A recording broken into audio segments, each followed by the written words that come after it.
Assalamualaikum warahmatullahi wabarakatuh. Salam sejahtera.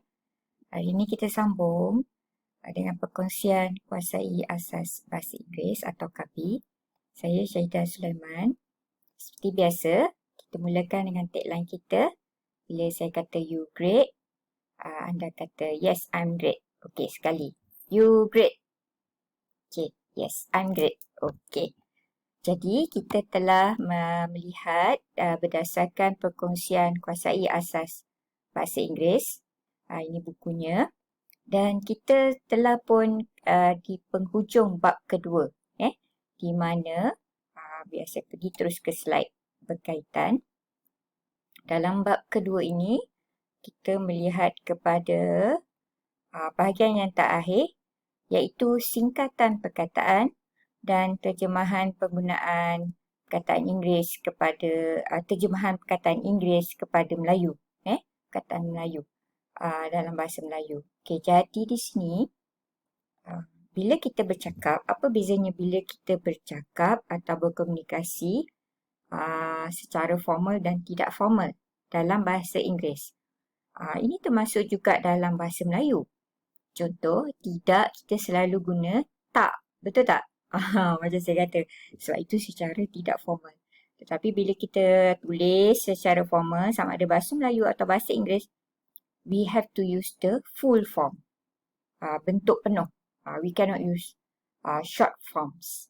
Atau dalam bahasa Inggeris kita panggil contraction. Di mana kita lihat definisi contraction dalam bahasa Inggeris ialah a short form of a word or combination of words. Mungkin kamu biasa guna.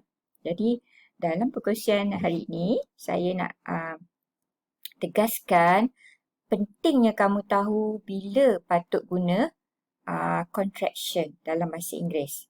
Okey, jadi kita bercakap tentang informal, tidak rasmi. Sama ada dalam bentuk tulisan atau komunikasi. So, these are the example of sentences and this show the full form. Kalau kita kata, I'm happy to meet my friends. Okay, sebab kita kata sekarang ni kita bercakap tentang komunikasi tidak rasmi, informal communication. So, I'm here stand for I am, actually. So, when you write, for example, write for a composition, students, you have to write in full sentences, full form. Jangan guna ringkasan. They're not working today. They are. Dalam komunikasi, kita biasa guna ringkasan sebab kita nak cepat dan biasanya bila kita berbual dalam situasi pekerjaan juga, dalam mesyuarat misalnya, kita mungkin tidak sepenuhnya menggunakan perkataan yang secara penuh. It's fine to use short form when you communicate even in meetings. So that is quite normal. Maksudnya tidaklah terlalu rasmi tetapi we call it semi-formal, for example. Okay. So he hasn't arrived. So hasn't here, has not. Jadi contraction tu kita gabungkan menjadi pendek dia, bentuk pendek dia macam ni. Short form. I'll see her tomorrow. So it should be I will in the full form. She doesn't like fish. Does not. Where's your car? Bila kita tanya, yang kawan kita mana kereta awak? Where's your car? Kita tak kata, where is your car? Macam, it sounds weird, right? Because we speak informally. So, tak perlulah nak cakap, where is your car? Tak perlu. Sama juga kita tanya kawan yang kita jumpa, what's your name? Kita tanya, what is your name? Tak kan? What's your name? That what's is like, where's your car? What is your name? How's your study? How is? Let's do this. Kita selalu cakap macam ni. Kalau dalam bahasa Melayu, kita jom. Kan? Itu sangat tidak rasmi, informal. Okay, that's fine when we communicate informally. But of course, in a formal way, we cannot say, let's do this. Tak boleh lah dalam apa bahasa mana kita cakap kalau secara formal. Mungkin kalau kita ketua, kita kata, I will encourage you to work hard and work together to complete this report, for example. So, bentuknya berbeza sikit lah kan. Okay. Tapi kalau komunikasi tak apa. Okey, jadi di sini jangan tersilap dari segi yang macam contoh kartun yang kita dah kongsi hari tu, kartun oleh Asap, Ahmad Syafiq, Ahmad Kamal. Jangan kata that's mean dalam contoh ayat ni. Kita guna that means. Itu bermaksud, Mr. Lin is smiling when looking at the report. That means he is satisfied with it. Okey, jangan kata that's mean. Jadi ramai yang tersilap dia kata that's mean. Yang S-nya di perkataan means. Ia bermaksud, ini ada juga kekeliruan yang selalu saya nampak bagi pelajar lah, terutamanya pelajar saya. Macam contoh, dia tak tahu nak bezakan antara it's here, this it's. In fact, dalam penulisan rasmi, penulisan laporan, kita tak boleh guna singkatan kan. Okay, kita bagi contoh ayat ini. That is my cat, it has blue eyes. It ni kata ganti nama bagi cat tu, betul tak? Sebab cat kan, so kita guna it. Tapi cat ni kalau kita tahu jantina dia, orang biasa menggunakan she or he juga bila tahu jantina kucing, binatang atau haiwan tersebut. Okay, it's 2 years old. Ini macam kita komunikasi, kita cari contraction tadi. So, ini adalah singkatan bagi it is, kan? Jadi kita ada verb to be is. It is 2 years old, nak menyatakan umur dia. It still is long. Jangan keliru dengan yang ini dan yang ini.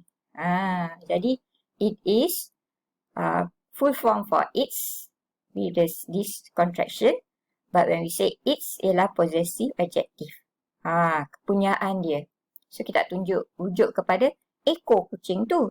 So its tail is long. Ini ramai orang keliru. Saya nampak sebab dia nak yang is ni ke, it's ni ke, it's ni. Sebab dia keliru dengan singkatan ni yang ada apostrophe s. Which actually refer to it is, contraction form lah. Okay. Sama juga dengan terjemahan sebab kita banyak guna bahasa Melayu. Bila kita nak terjemah dalam bahasa Inggeris, kita mungkin ada kekeliruan di sini. Kita nampak macam bentuknya direct kan. Secara langsung. Contoh kalau kamu kata semua buku, all books. Okey. Ramai orang suka gandakan. Dalam ini kita cuba ketengahkan juga kesilapan biasa dalam bahasa Melayu disebabkan kekeliruan penggunaannya dalam bahasa Inggeris. Orang suka kata bila ada semua, orang gandakan contoh di sini semua buku-buku. Sebab dia tahu kalau dalam bahasa Inggeris plural books. Ada S kan, jadi dia gandakan. Sebenarnya kita tak boleh gandakan dalam bahasa Melayu. Okay, so kita belajar sesuatu. Sesetengah buku, some books. Kita tak perlu pun kata sesetengah buku-buku itu, kebanyakan buku, most books. Kalau bahasa Inggeris, some, almost, semua kena jadi plural ada S. Majmuk kan? Okey, ini yang orang selalu keliru. Buku-buku lain ada books. Okay, so kita gandakan buku ni. Lagi satu yang mungkin yang ni betul lah. Mungkin yang ini yang ramai orang buat silap. Orang suka kata lain-lain hal. Sebenarnya hal-hal lain. Intinya ialah hal. Yang kita perlu ganda ialah hal itu, bukan lain tu digandakan. Okay, faham? So, other matters should be hal-hal lain in Malay, not lain-lain hal. I hope you understand and avoid this mistake in future. Kita kata kalau dalam bahasa Melayu lah senangnya inti dan penerang. So, jadi kita gandakan intinya. Jadi kita pun perbaiki, memperkasakan bahasa Melayu kita, mempertingkatkan bahasa Inggeris kita. Boleh? Okey. Termasuklah terjemahan perkataan dalam bahasa Inggeris kepada bahasa Melayu. Contoh kamu biasa dengar online, tapi dia menjadi kesilapan dalam berita pun. Contoh berita di televisyen. Saya dapat dengarlah pembaca berita menyebut atas talian online. Sebenarnya kalau kamu semak kamus online, contoh PRPM DBP yang saya telah kongsikan sebelum ini, kamu boleh pergi prpm.dpp.gov.my. Apa perkataan yang tak pasti, kamu nak tahu terjemahan dia, you can always use this online dictionary by DBP, Dewan Bahasa dan Pustaka. Sangat bagus dan saya sentiasa amalkan sehingga sekarang.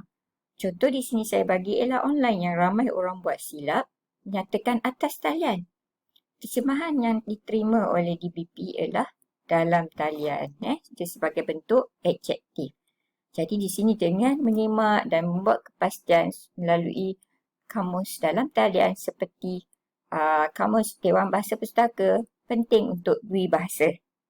Ingat, kalau saya kongsikan yang kamus dalam talian yang bahasa Inggeris, contoh Cambridge, Merriam-Webster, mungkin yang itu semua menjurus kepada bahasa Inggeris saja, kan? Jadi kita boleh menggunakan kombinasi kamus online PRPM DBP untuk menyimak maksud atau terjemahan sesuatu perkataan dalam bahasa Melayu kepada bahasa Inggeris.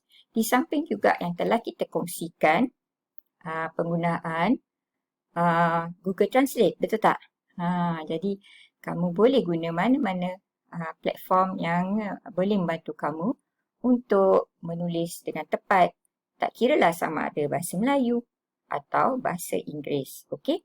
Tetapi tentulah kita sekarang bercakap tentang bahasa Inggeris yang menjadi kekeliruan bagi kebanyakan kita di Malaysia. Sebab kita terutamanya yang mahir dalam bahasa Melayu mungkin keliru dengan apa yang patut digunakan dalam bahasa Inggeris dan sebagainya. Okey. Jadi saya rasa secara keseluruhannya bab 2 telah membincangkan tentang perkataan sebagaimana yang telah kita kongsikan dari pada video yang pertama hingga video yang terakhir bagi siri kuasai asas bahasa Inggeris bagi bab kedua iaitu berkaitan dengan penggunaan perkataan. Jika suka perkongsian ini, boleh like Knowledge Wonders dan juga teruskan dengan mengikuti playlist YouTube bagi MyBI, bukan MyBI tetapi KABI, kuasai asas bahasa Inggeris berdasarkan buku ini, yang diterbitkan oleh MPH. Okey. Jadi itu saja bab kali ini.